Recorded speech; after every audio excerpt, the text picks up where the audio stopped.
صوبے کے اندر جو کچھ ہم تعلیم کے ساتھ کر رہے ہیں، آہستہ آہستہ غریب کا بچہ صرف مزدوری کرے گا، تعلیم اس کا حق نہیں رہے گی.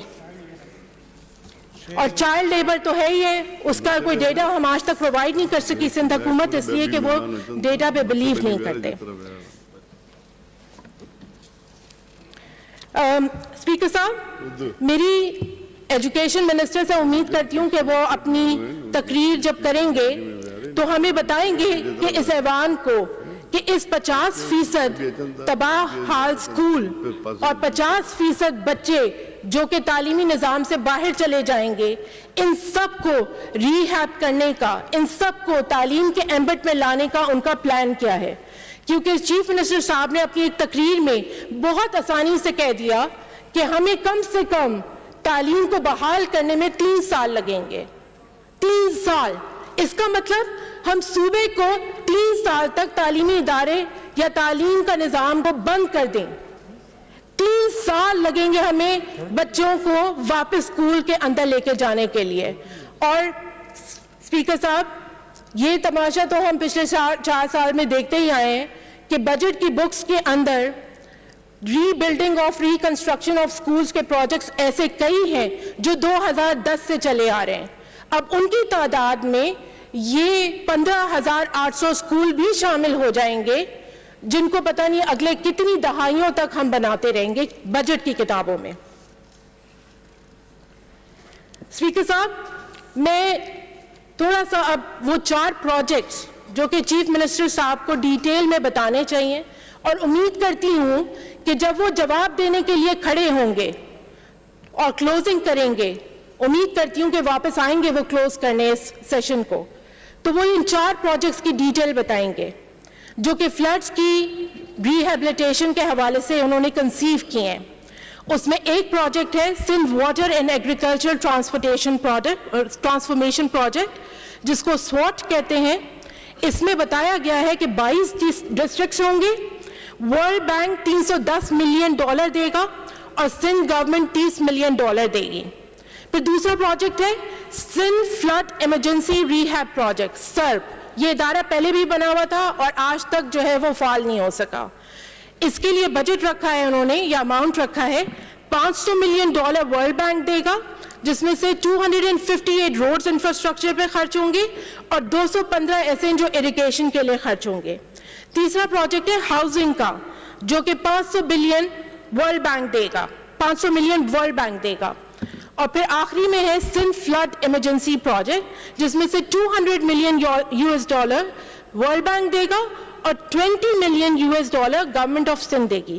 میری ایجوکیشن منسٹر سے اور چیف منسٹر صاحب سے دونوں سے ریکویسٹ ہے کہ اپنی اپنی سپیچز کے اندر، چیف منسٹر صاحب کلوزنگ میں اور ایجوکیشن منسٹر اپنی بریفنگ کے اندر ہمیں یہ بتائیں کہ ان 4 پروجیکٹس میں وہ کون سے اماؤنٹ ہے جو کہ ایجوکیشن کی بحالی کے لیے استعمال ہوگا، وہ کون سے پروجیکٹس ہیں جو کہ بیسکلی یہ 3 سال کہہ رہے ہیں کہ ریوائیو کرنے میں ان کو لگے گا. پہلے سال میں کون سے پروجیکٹس آئیں گے، دوسرے میں کون سے آئیں گے اور تیسرے میں کون سے آئیں گے. ہمیں 10 سالہ پلان مت دیجیے.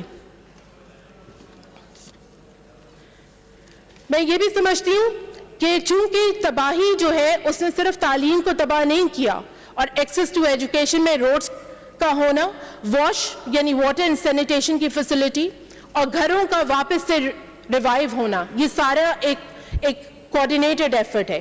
اس لیے چیف منسٹر صاحب بتائیں ہمیں کہ ڈسٹرکٹ کمیٹیز پہ یا ڈسٹرکٹ لیول کمیٹیز وہ کب فارم ہوں گی جو ایک کنسولیڈیٹڈ پلان کے تحت ہر ڈسٹرکٹ کو فلڈ ریہیبلیٹیشن پروسیس کے تھرو لے کے جائیں گی، جس کا ذکر انہوں نے ابھی تک اپنی تقریر کے اندر مجھے کہیں نہیں ملا اور نہ ہی انہوں نے کوئی ایسے نمبرز شیئر کیے.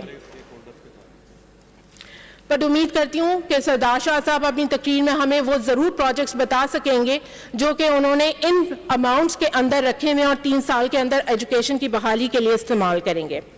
اسپیکر صاحب، میں تھوڑا سا ماضی میں جانا چاہوں گی. واٹر کمیشن ایک کمیشن بنا تھا، جسٹس امیر مسلم ہانی صاحب نے بیسکلی اس کی صدارت کی تھی. 2016 میں بنا تھا.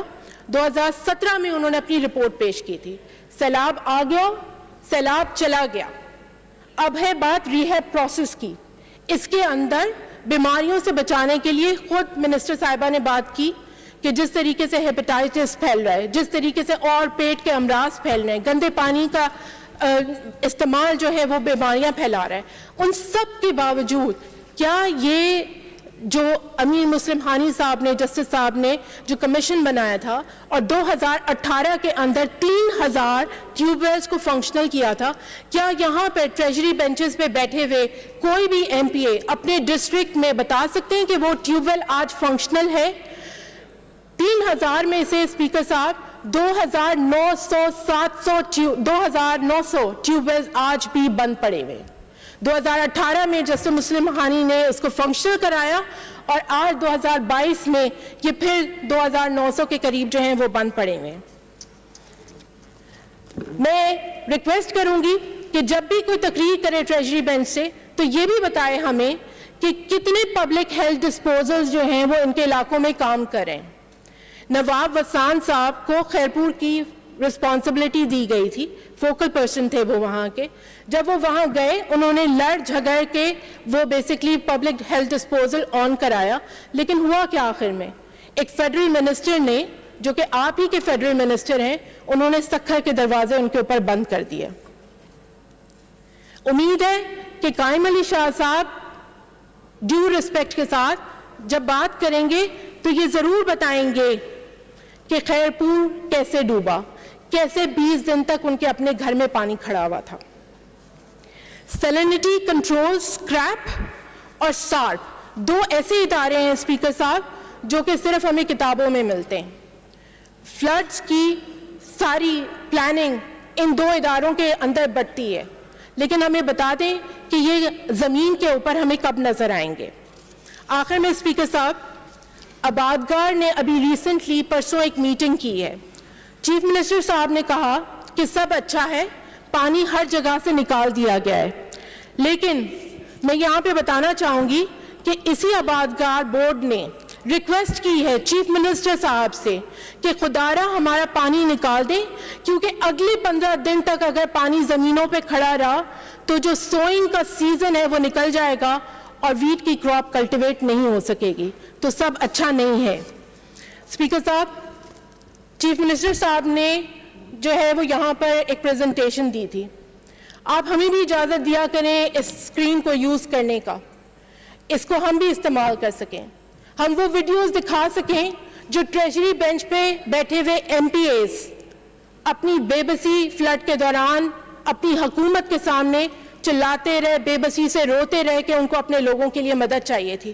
اگر ہم وہ یہاں دکھا سکیں اگر, تو شاید ہمیں پتہ چل سکے کہ سندھ کیسے ڈوبا یا کس نے ڈبویا. Thank you.